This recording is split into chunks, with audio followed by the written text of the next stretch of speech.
खतरे में Elon Musk की नौकरी, व्हाइट हाउस से हटाने की तैयारी। म्यांमार में भूकंप ने मचाया तांडव, भारत ने भेजी मदद। नेपाल में क्यों शुरू हुई हिंसा, 100 से ज्यादा गिरफ्तार। ब्रिटेन भारत को लौटाएगा कोहिनूर, इस फैसले पर बनी बात। ट्रंप ने दिल खोलकर की तारीफ, पीएम मोदी को बताया महान। नमस्कार, मैं शालिनी और आप देख रहे हैं द न्यूज 15। स्वागत है आपका हमारे खास प्रोग्राम दुनिया के हालचाल में। चलिए नजर डालते हैं इन बड़ी खबरों पर विस्तार से। एलन मस्क, जो टेस्ला और स्पेसएक्स के मालिक हैं, अब खुद एक बड़े संकट का सामना कर रहे हैं। उन्हें अमेरिकी सरकार के डिपार्टमेंट ऑफ गवर्नर एफिशिएंसी के प्रमुख के रूप में नियुक्त किया गया था, जहां उनकी जिम्मेदारी सरकारी खर्चों में कटौती करना था। मस्क की नीतियों के कारण करीब 95,000 सरकारी कर्मचारियों को नौकरी से हाथ धोना पड़ा। उन्होंने लक्ष्य रखा था कि सरकारी खर्चों को $1 ट्रिलियन तक घटाया जाएगा, जिससे संघीय बजट को $6 ट्रिलियन तक सीमित किया जा सके। हालांकि मस्क की कठोर नीतियों और कर्मचारियों की छटनी पर काफी आलोचना हो रही है। हाल ही में मस्क ने एक इंटरव्यू में यह संकेत दिया था कि वह अब इस काम से थक चुके हैं और उन्होंने कहा कि मैं अब थक चुका हूं। इस बयान के बाद अटकलें लगाई जा रही हैं कि वह DOGE के प्रमुख पद से इस्तीफा दे सकते हैं। मस्क ने कहा कि उनके पास करीब 17 नौकरियां हैं और वह अत्यधिक काम के बोझ से दबे हुए हैं। इसके अलावा मस्क को अपनी कंपनियों में भी समस्याओं का सामना करना पड़ रहा है। टेस्ला के शेयरों में गिरावट आई है और देश भर में इलेक्ट्रिक व्हीकल को लेकर विरोध प्रदर्शन हो रहे हैं, जिससे मस्क चिंतित हैं। उन्होंने कहा कि वे ऐसे समय में काम कर रहे हैं जो बेहद चुनौतीपूर्ण है। अब ये देखना दिलचस्प होगा कि मस्क इस पद से इस्तीफा देंगे या फिर अपनी रणनीतियों में बदलाव करेंगे। उनका निर्णय अमेरिकी प्रशासन और उनके कारोबार के लिए एक महत्वपूर्ण मोड़ भी हो सकता है। तो वहीं दूसरी तरफ म्यांमार में 28 मार्च 2025 को आए तेज भूकंप ने बड़े पैमाने पर तबाही मचा दी है। भूकंप की तीव्रता 7.7 मैग्नीट्यूड थी, जिससे म्यांमार के मांडले शहर में 1000 लोगों की मौत हो गई और कई लोग घायल हुए हैं। कई बिल्डिंग और पुल गिर चुके हैं, जिसमें लोग दब गए। भूकंप के झटके चीन, कंबोडिया, बांग्लादेश, थाईलैंड और भारत के कुछ हिस्सों में भी महसूस किए गए।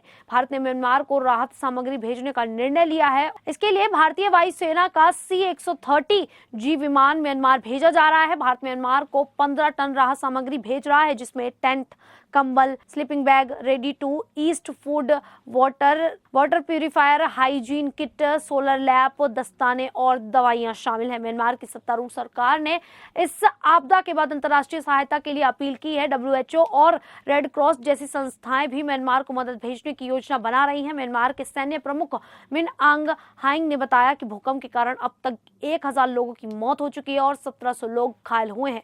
रेस्क्यू ऑपरेशन में सड़क पर गिरी बिल्डिंग और टूटे हुए मार्गों की वजह से दिक्कतें आ रही हैं। थाईलैंड में भी भूकंप का असर महसूस हुआ है। यहाँ 10 लोग की मौत हुई है और 68 लोग घायल हुए हैं। बैंकॉक और म्यांमार में अभी भी रेस्क्यू ऑपरेशन चल रहे हैं।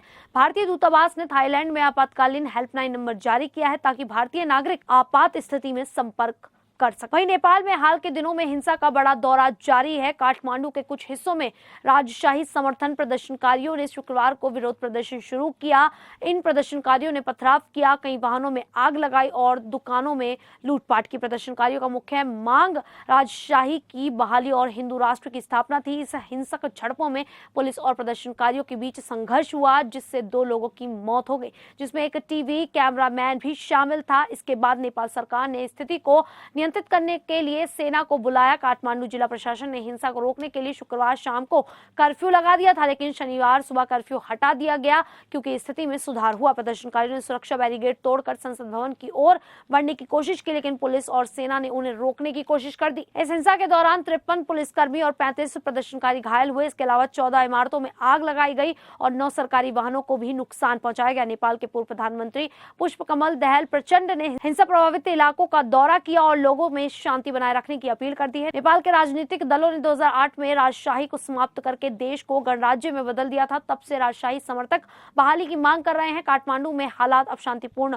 हो रहे हैं, लेकिन सरकार ने स्थिति पर कड़ी नजर बनाए रखी है। वहीं हाल ही में ब्रिटेन ने एक महत्वपूर्ण फैसला लिया है, जिसमें नाजी शासन के दौरान लूटी गई एक बहुमूल्य पेंटिंग को उसके मूल यहूदी परिवार को लौटाने का निर्णय लिया गया। इस पेंटिंग को 1940 में नाजियों ने एक यहूदी कला संग्राहक से लूटा था और 30 साल तक लंदन के टेंट ब्रिटेन संग्रहालय में प्रदर्शित किया था। ये कदम ब्रिटेन के एस्पिलेशन एडवाइजरी पैनल द्वारा मंजूरी प्राप्त कर चुका है, जो नाजी शासन के दौरान लूटी गई सांस्कृतिक संपत्तियों के दावों की जांच करता है। इस निर्णय के बाद भारत में यह चर्चा तेज हो गई है कि क्या ब्रिटेन इसी तरह भारत से लूटा गया ऐतिहासिक धरोहर को वापस करेगा, खासकर कोहिनूर हीरे को, जिसे ब्रिटिश शासन के दौरान भारत से लिया गया था। भारत लंबे समय से कोहिनूर की वापसी की मांग करता आ रहा है और अब इस फैसले ने इस मुद्दे को और जोर पकड़ने का अवसर दिया है। ब्रिटेन के इस कदम से ये सवाल उठता है कि अगर नाजी द्वारा लूटी गई चीजें लौटाई जा सकती हैं, तो ब्रिटिश औपनिवेशिक काल में लूटी गई भारतीय धरोहर को क्यों नहीं लौटाया जा सकता। भारत के अलावा ब्रिटिश संग्रहालय और अन्य संस्थानों में कई और भारतीय वस्तुएं रखी हुई हैं, जिनकी वापसी की मांग की जाती रही है। यह देखना दिलचस्प होगा कि क्या ब्रिटेन अपने इस हालिया फैसले को और व्यापक रूप से लागू करेगा और क्या औपनिवेशिक काल में लूटी गई अन्य संपत्तियों की वापसी के लिए एक रास्ता निकाला जाएगा। वहीं अमेरिकी राष्ट्रपति डोनाल्ड ट्रंप ने शुक्रवार को भारत और अमेरिका के बीच व्यापार संबंधों पर अपनी उम्मीदों का इजहार किया। उन्होंने प्रधानमंत्री नरेंद्र मोदी की तारीफ करते हुए उन्हें बहुत चतुर और महान इंसान बताया। ट्रंप ने कहा कि मोदी और वह बहुत अच्छे दोस्त हैं और उनके नेतृत्व में भारत ने महत्वपूर्ण प्रगति की है।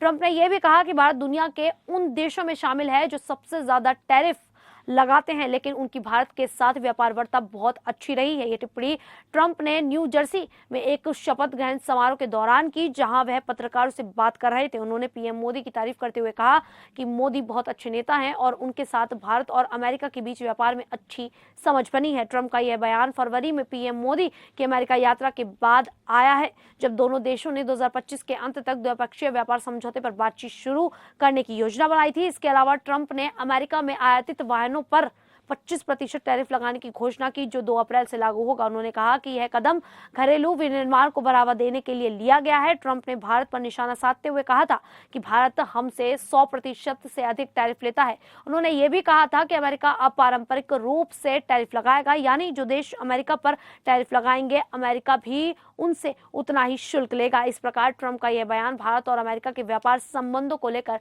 महत्वपूर्ण संकेत देता हुआ नजर आ रहा है। लेकिन क्या लगता है कि ट्रंप जिस तरह से भारत के और पीएम प्रधानमंत्री मोदी की तारीफ करते हुए नजर आ रहे हैं, क्या इसमें भी कोई रणनीति हो सकती है? तो आप हमें कमेंट करके जरूर बताइएगा। फिलहाल अभी के लिए इतना ही, फिर हाजिर होंगे ऐसी ही देश और दुनिया से जुड़ी बड़ी खबरों के साथ। तब तक के लिए देखते रहिए द न्यूज़ 50।